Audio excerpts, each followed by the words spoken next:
Congratulations on your Tachyon Motorsports retractable pylon. This video will walk you through the installation steps. This is a really straightforward procedure and shouldn't take you more than about an hour to complete. So step one is to loosen up the two U-bolts on your factory pylon. There will be a lower U-bolt and a mid-height U-bolt. You'll have to probably remove the lower U-bolt completely. Go ahead and pull those nuts all the way off of that.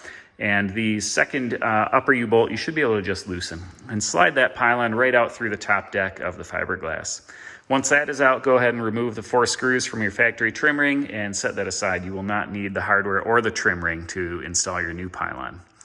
Now, step one of this, grab a pair of safety glasses and pop this clip off of the gas shock. So there's a little nub on the one side.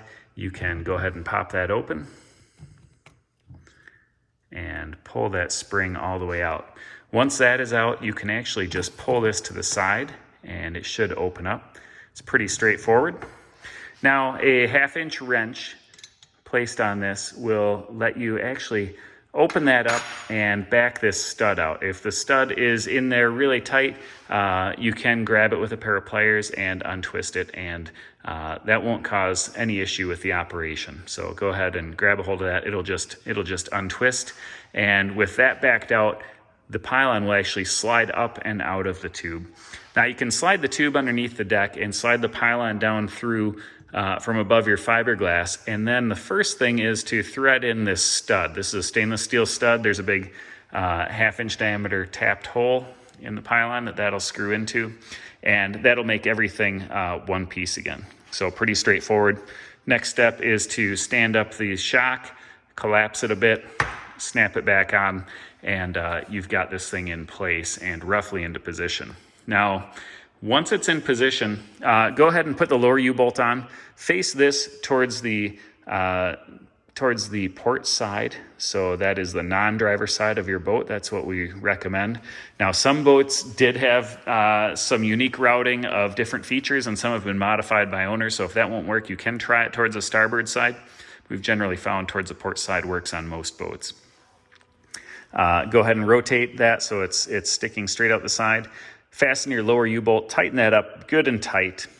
And then the upper U-bolt, you'll go ahead and place that around and just snug it up. And once you have it snug, you can tighten it evenly, maybe go a 1/2 turn at a time until you start to feel some friction as you're sliding the pylon up and down. So this pylon should really, this should slide up and down pretty easily once in place. So make sure that you aren't getting any binding from that upper U-bolt.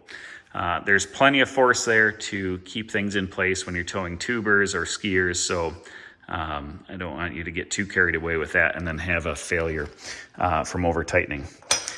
With these trim rings, and these are much higher quality than your factory trimming. These are actually CNC machined to match the contour of your deck. We include larger screws. So again, most of the factory screws, those have stripped out long ago.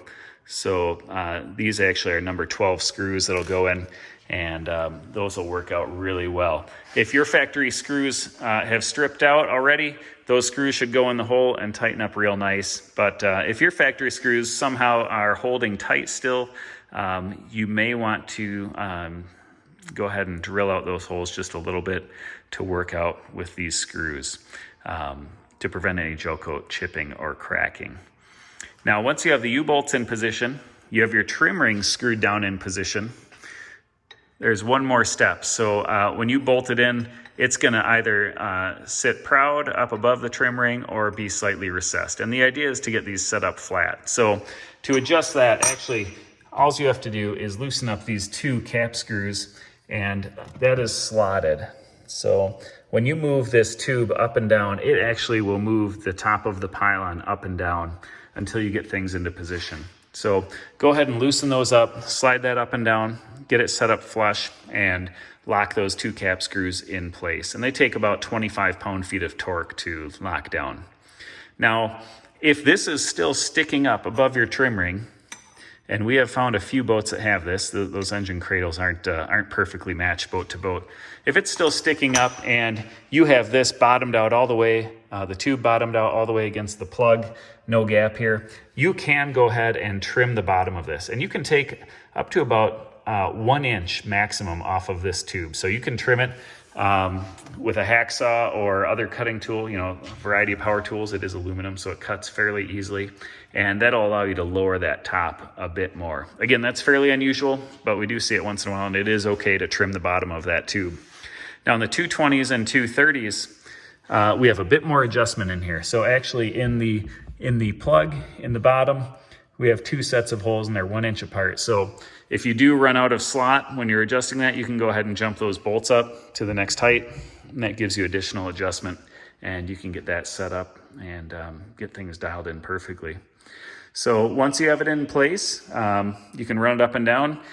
Make sure you understand how to work it. Basically, push down and twist counterclockwise to let it come up. Push down and twist clockwise to lock it into position.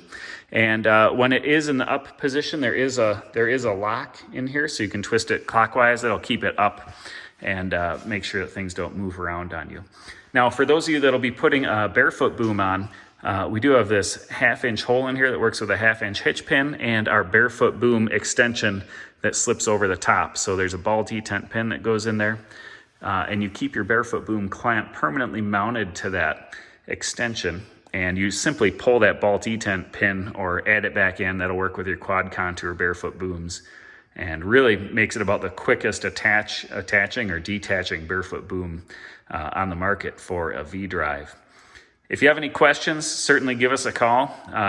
Should have no problems with this. We have tested these for years, pulling tubers with barefoot booms hanging off of them, put it under all kinds of loads. If you ever have a problem or ever see anything unusual, please reach out to us at tackyonmotorsports@gmail.com. Let us know, and we'd be happy to help you out. Have a great day. Enjoy your Pylon. And if you have a minute, tag us on social media with a photo or video of your Pylon in operation and tell us how much you like it. We'd love to send you a gift. So be sure to tag Tacky on Motorsports in your post, and we look forward to seeing you out on the water.